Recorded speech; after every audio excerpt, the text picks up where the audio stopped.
Hello, to whom it may concern. I'm going to read a little tidbit from this amazing book that came out last year called They Fired the First Shot, 2012, by a friend of Medjugorje.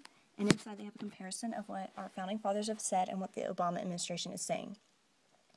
The Declaration of Independence, our founding fathers' principal doctrine that power flows from the consent of the governed, the right of we the people, versus the Declaration of Dependence, the Obama administration's principal doctrine of government rights and rights it bestows upon the people. What our founding fathers have said. We hold these truths to be self-evident that all men are endowed by their Creator with certain unalienable rights, that among these are life. Obama administration. We hold these truths to be self-evident that all rights of men are endowed by the government and can be given and taken away at the discretion of the government. It therefore is the right of the government to impose tyrannical tactics, forcing Catholics and Christians of other denominations to pay for the right of free abortions for all. The book makes a point of, over here is life, and over here is death. Founding Fathers. As religious liberty is an unalienable right endowed by the Creator, men have the right to exercise conscientious objections to unjust laws against nature. Obama. It is the right of the government not to give liberty to conscientious objections. Founding Fathers. It is an unalienable right to pursue happiness and contentment, and is the will of the Creator for us to have religious freedom in the public square and throughout society, protected by civil laws indissolubly bonded to Christian principles. Obama administration. It is the right of government to impose mandates which encourage the pursuit of any and all the most debased actions and behaviors in the name of freedom. The right and entitlement of these behaviors are to be paid for by all, regardless of conscientious objection to them. Those who claim rights to pursue happiness according to their conscience, based in Christian principles, cannot be allowed this right at the expense of discriminating against those who in their pursuit of happiness desire free choice health care, of which the Christian conscientious objection takes such rights away. Founding Fathers. That to secure these rights, governments are instituted among men, deriving their just powers from the consent of the governed. Obama administration. That to secure the right to force believers to pay for abortion, sterilization, etc., the government instituted among men must derive its powers from the consent of those in government office who are governed by the seduction of power, influenced by the powers that be, and in league with the powers of non-governmental organizations, NGOs, with the same agendas. Our Founding Fathers.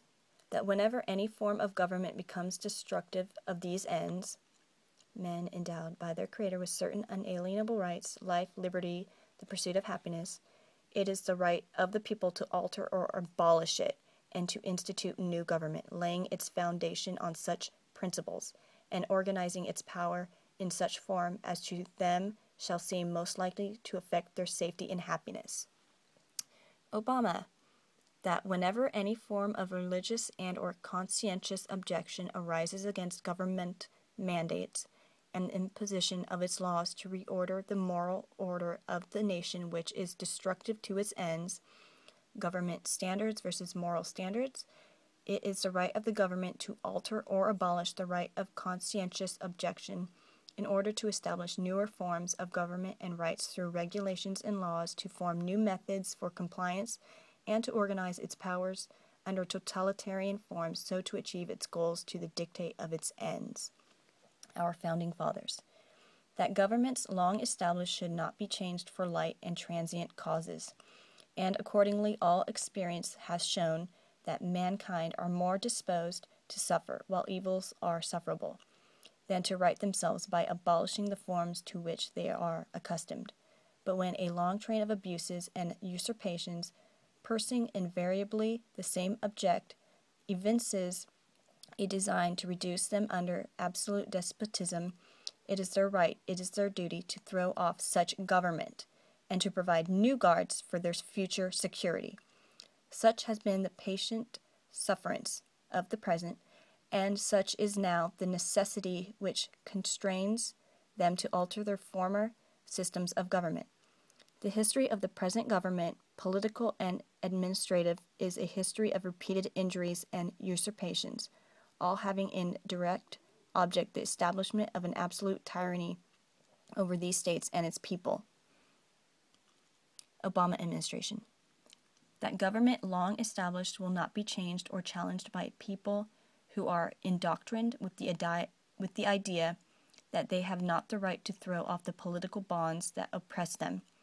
Believing it is not within their right, they then can be forcibly disposed to suffer any and all evils, rather than to exercise a right not granted by the present bonds which hold them, despite a long train of abuses over decades of time.